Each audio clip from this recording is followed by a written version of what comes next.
crotchety old guy, I think. He was a revolutionary. He was a thoughtful person. He liked people. I don't know if I would like him. Well, he was a great author and writer, and he brings a lot of tourism. Was he a racist? How do we determine that? Well, he's really Sam Clemens to us. And this is the town he grew up in, and this is where all the stories started. There would be no Huckleberry Finn, there would be no Tom Sawyer. None of that would ever happen if he hadn't lived here.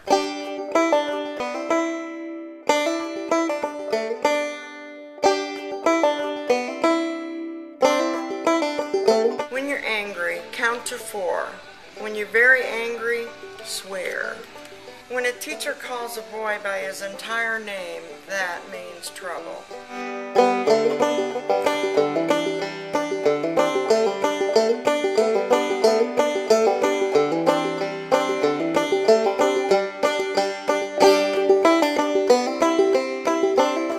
Well, we're standing on Main Street in downtown Hannibal. This was the main commercial street when Sam Clemens was a boy here.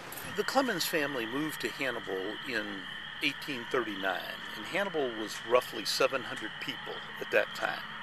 By the time the Clemens family left in 1853, the town had grown to almost 4,000. They were packing pork and packing beef for shipment down the river. They were growing hemp to make rope. The corn and wheat crops were coming in. His folks did own slaves. But did that make him a racist?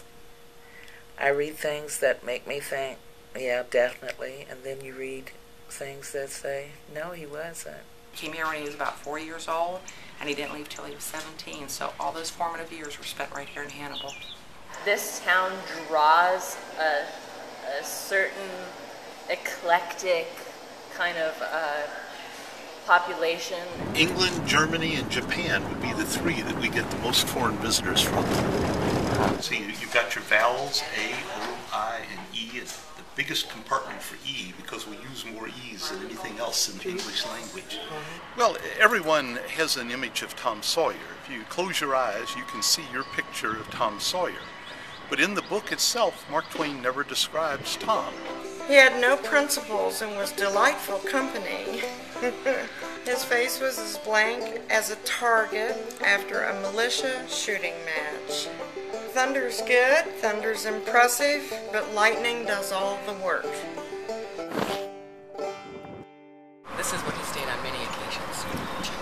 The John Garth house. We get quite a few people that will sleep at the foot of the bed and look up towards the head of the bed because that's what Twain wrote in a couple of different places.